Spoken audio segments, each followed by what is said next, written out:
Oke, kita lanjut ke MRP yang selanjutnya ya. Ini sambungannya yang kemarin. Nah, langsung aja. Ini syarat MRP. Nah, ini syaratnya ada apa aja sih? Ini satu, ada dan tersedia jadwal induk produksi, di mana terdapat jadwal rencana dan jumlah pesanan dari item atau produk. Yang kedua, item persediaan mempunyai identifikasi khusus. Lalu yang selanjutnya, tersedianya struktur produk pada saat perencanaan. Tersedianya catatan tentang persediaan untuk semua item. Nah, asumsi-asumsi MRP sendiri ini ada 6 di sini. Yang pertama, adanya data yang terintegrasi, waktu lead time, setiap item persediaan selalu ada dalam pengendalian. Semua komponen untuk perakitan dapat disediakan pada saat perakitan akan dilakukan. Lalu selanjutnya, pengadaan dan pemakaian komponen bersifat diskrit. Proses pembuatan item tidak bergantung terhadap proses pembuatan item lainnya. Nah, ini asumsi-asumsinya. Kalau misal ada kasus seperti ini, berarti bisa pakai MRP. Nah, ini langkah-langkah MRP sendiri. Ini ada yang pertama ada netting, perhitungan kebutuhan bersih. Lalu selanjutnya loading. Loading itu penentuan ukuran slot. Offsetting, penetapan besarnya lead time. Lalu yang terakhir explosion, perhitungan selanjutnya untuk item level berikutnya. Nah, netting ini proses perhitungan untuk menetapkan jumlah kebutuhan bersih, yang besarnya merupakan selisih antara kebutuhan kotor dengan jadwal penerimaan dan persediaan yang dimiliki. Nah, data yang diperlukan dalam proses perhitungan kebutuhan bersih adalah ini: kebutuhan kotor tiap periode, persediaan yang dimiliki pada awal perencanaan, rencana penerimaan tiap periode perencanaan. Kebersihan kotor merupakan jumlah produk akhir yang akan dipakai. Nah, ini contoh netting, diberikan data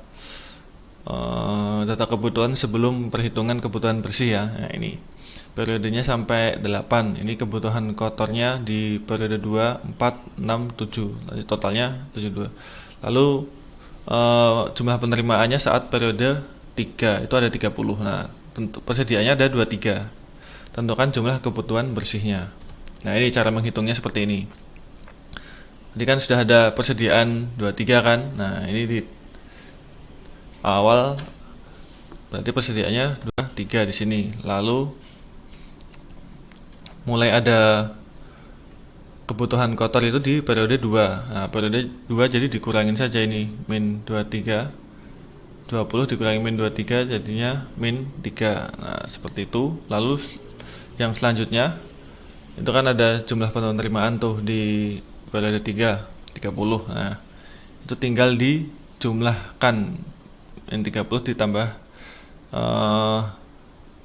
sisa persediaan tadi 33 kan. Jadi penerima persediaannya ada 33 sekarang. Nah, lalu yang periode 4 kebutuhan kotornya 25, dikurangi saja sama 33, 8. Lalu karena yang periode 5 nggak ada ya ini kebutuhan kotor, jadi langsung aja ditulis min 8. Lalu yang selanjutnya itu 15, ini tinggal ditambahkan saja 15 tambah min 8, 15 min 8 jadinya 7 kan.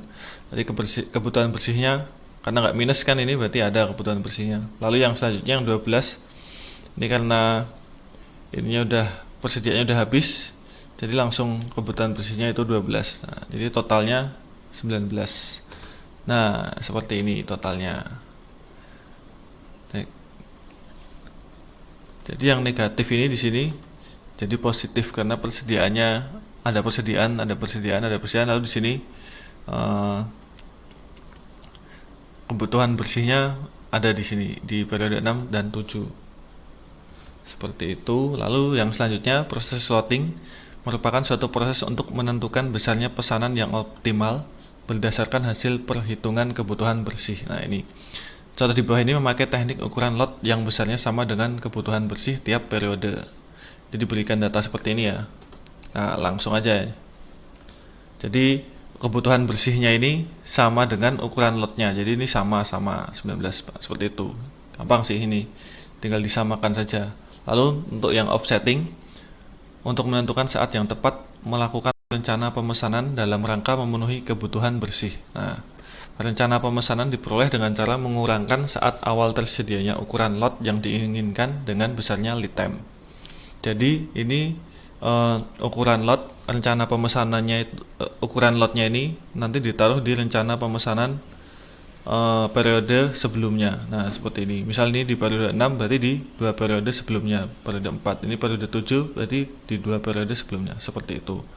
Nah, untuk explosion sendiri ini proses perhitungan kebutuhan kotor untuk tingkat item atau komponen yang lebih bawah yang didasarkan atas rencana pemesanan. Nah, ini contoh proses offsetting. Ini item A tingkat 0. Seperti ini. Ini persediaannya ada 12 ya. Nah, 12 dikurangi 10 jadinya 2 kan. 2 ini. Seperti itu. Nah, ini rencana pemesanannya 925 ini dari sebentar.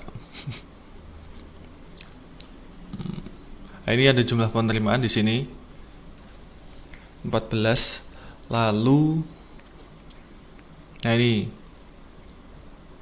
12 plus 2. Oh, rencana pemesanannya ini sudah ditentukan. Jadi ini 10 dikurangi 12 2, lalu 14 dikurangi 12 2, 15 dikurangi 14 1, lalu ini 1 dikurangi min 10 jadinya min 9, min 9 ditambah min 20 jadi min 29, seperti itu. Lalu yang fokusnya di rencana pemesanannya ini ya. Rencana pemesanannya ini didapatkan angka seperti ini 9, 25, lalu 10, 15, lalu tinggal diturunkan ke item B atau tingkat yang selanjutnya. Ini rencana pemesanan di item A, pada item B jadi kebutuhan kotor. Nah, seperti ini. Nah, perhitungannya sama. Nah, sampai situ dulu. Nanti kita lanjut ke pertemuan berikutnya ya, masih MRP. Oke, terima kasih.